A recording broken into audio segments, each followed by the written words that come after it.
আজ দুর্গাপূজার চতুর্থী, আর তোমাদের সবাইকে জানাই শুভ চতুর্থীর আন্তরিক প্রীতি ও শুভেচ্ছা। তোমরা কে কে চতুর্থীতে ঘুরতে যাচ্ছ তা অবশ্যই জানাবে। আমি তো আজ বেরিয়েছিলাম সন্ধ্যাবেলা ঘুরতে। জানো কেন এত আগে বেরিয়েছিলাম? কারণ কাল আমি চলে যাচ্ছি আমার বাড়িতে। আমার বাড়ির সামনেই যেহেতু বড় করে পুজো হয়, তাই পুজোতে আমি সেখানেই থাকি। তাই এখানকার ঠাকুর তো আর দেখে ওঠা হবে না, কারণ পুরো পুজো তো আমি বাড়িতে থাকবো। তাই আজ আমি আর ভাই সন্ধ্যাবেলা রেডি হয়ে বেরিয়ে পড়েছিলাম বালুঘাটের সমস্ত ঠাকুর দেখতে, কারণ আজই বালুঘাটের সমস্ত বড় বড় ক্লাব ওপেনিং করে দিয়েছিল। তাই জন্য সন্ধ্যেবেলা দুজন রেডি হয়ে বেরিয়ে পড়েছিলাম ঠাকুর দেখতে। এই যে শর্ট গ্রিন কালারের কুর্তিটা দেখেছো, এটা আমি কিনেছিলাম পুজো উপলক্ষেই। কিন্তু কুর্তিটা খুব হালকা হওয়ায় ঠিক কোন দিন পরবো বুঝে উঠতে পারছিলাম না। তাই ভাবলাম আজ যখন বেরোবো, আজ তো তেমন লোকজন হবে না, এটাই না হয় পরে নিই। আর কয়েকদিন আগে তোমাদের সাথে এই ইয়াররিংটা শেয়ার করেছিলাম, যেটা আমি কিনে এনেছিলাম, সেটাও এই ড্রেসের সাথে পরবো জন্যই কিনে এনেছিলাম। সন্ধেবেলায় স্নান ধান করে ড্রেস চেঞ্জ করে এই ড্রেসটা পরে নিয়েছিলাম। পুজো মানেই তো নতুন ড্রেস। আর আমার এবার বেশ কয়েকটা ড্রেস হয়েছে। নিজে কিছু কিনেছি, কিছু পেয়েছি, আর বেশ কিছু ড্রেস মা বাবাও দিয়েছে। তাই চতুর্থী থেকেই বলতে পারো শুরু হয়ে গেছে নতুন জামা পরা। আর জামা পরে নিয়ে বেরিয়ে পড়েছিলাম। গলাটা বেশ ফাঁকা ফাঁকা লাগছিল, কারণ প্যাক মাখার জন্য গলার মালাটা খুলে রেখেছিলাম। তাই মালাটা পরে নিলাম, কানেরগুলোও পরে নিলাম।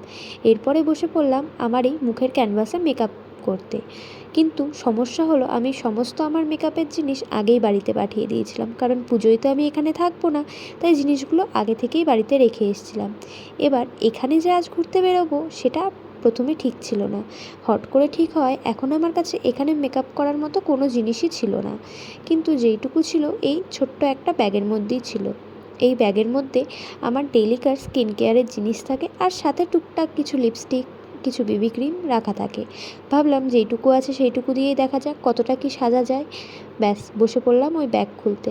ব্যাগ খুলে প্রথমে টোনার, তারপরে সিরাম, তারপর ময়শ্চারাইজার, আর ভাগ্যক্রমে পেয়ে গেলাম একটা বেবি ক্রিম। ফাউন্ডেশন তো নেই, না আছে প্রাইমার। তাই ময়শ্চারাইজার ভালো করে মুখের মধ্যে মেখে নিয়েই বেবি ক্রিমটা মেখে নিয়েছিলাম। বেবি ক্রিমটা ভালোভাবে মুখের মধ্যে মেখে নিয়েছিলাম হাত দিয়েই, কারণ বিউটি ব্লেন্ডারটা পর্যন্ত আমি বাড়িতে রেখে এসেছি।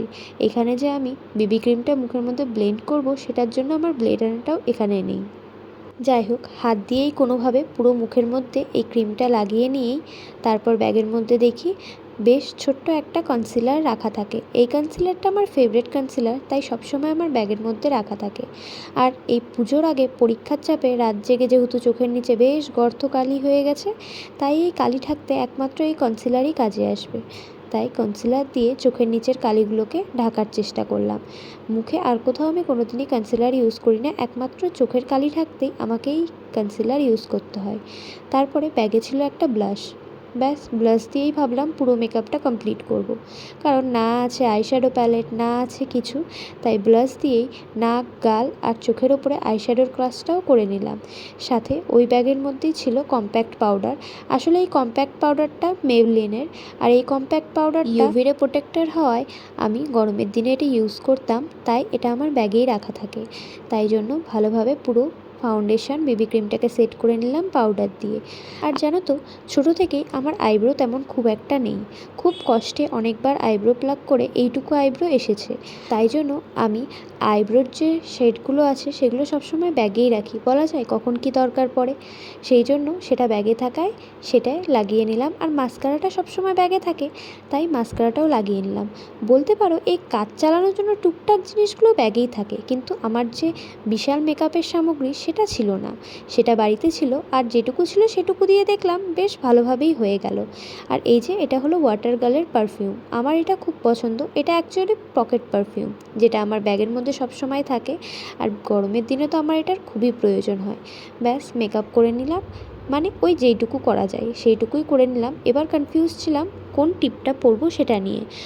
প্রথমে ভাবলাম কালো টিপ পরবো, কিন্তু তারপরে ভাবলাম স্টোনের টিপ পরবো। এবার স্টোনের টিপের মধ্যেও কনফিউজ হয়ে গেলাম যে বড় মাপেরটা পরবো নাকি ছোটো মাপেরটা। তারপরে বেশ ভেবেচিন্তে ছোটো মাপের যে স্টোনের টিপটা আছে সেটাই পরতে নিলাম। কিন্তু যেহেতু নেল এক্সটেনশন করিয়েছি আর নখগুলো ডাইনির মতো বেশ বড় বড় হয়ে আছে, তাই কিছুতেই টিপটা লাগাতে পারছিলাম না। খুব কষ্টে টিপটা তো লাগিয়ে নিলাম, কিন্তু তারপরে মনে হলো টিপটা ভালো লাগছে না, তাই টিপটাকে আবার তুলে ফেলে দিলাম। আমি এরকমই, প্রথমে এত কষ্ট করে একটা জিনিস করব, তারপরে সেটা ভালো না লাগলে সেটাকে আবার নিজের হাতেই নষ্ট করে দিই।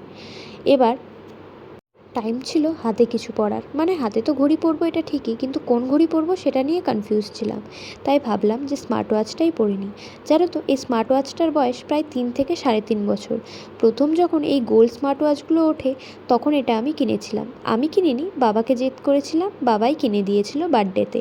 আর তখন এই স্মার্ট ওয়াচটার দামও ছিল অনেক, এখন তো অনেক কম দামে পাওয়া যায়, কিন্তু আমি যখন কিনেছিলাম তখন অনেক টাকা দিয়ে কিনেছিলাম, তাই এটা আমার কাছে বেশ দামি। আর এই যে জুতোটা দেখছো এটাও নতুন, এটা আমি মিশো থেকে নিয়েছিলাম। পূজা উপলক্ষে একটা হিল আর একটা ফ্ল্যাট জুতো নিয়েছিলাম, কারণ সব সময় তো আর হিল পরে সব জায়গায় যাওয়া যায় না। তাই এই জুতোটাও পরে নিলাম, আর জুতোটার মধ্যে বেশ স্পার্কেলের কাজ করা ছিল, চকচক করছিল আলোতে বেরোলে। তারপরেই ভাবলাম চুলটা বেঁধে নিই। বুঝতে না পেরে ভাইকে জিজ্ঞেস করলাম যে চুলটা বাঁধবো না খোলা রাখবো, ও বললো বেঁধেই নেই। সেই জন্য চুলটাকে বেঁধে নিলাম। আর দেখো আমি কতটা ট্যালেন্টেড, চুলটা বাঁধার সময় একবার আঁচড়ানোরও প্রয়োজন মনে করলাম না, ওইভাবেই হাত দিয়ে সেপটে চুলটাকে বেঁধে নিলাম। আর সামনের দিকে দুটো অ্যান্টেনা বের করে দিলাম, কারণ এটা ছাড়া কেমন যেন ফাঁকা ফাঁকা লাগছিল মুখটা। ব্যাস আমি রেডি। আর এই ছিল আজকে আমার ফাইনাল লুক, তোমরা জানিও কেমন লাগছে।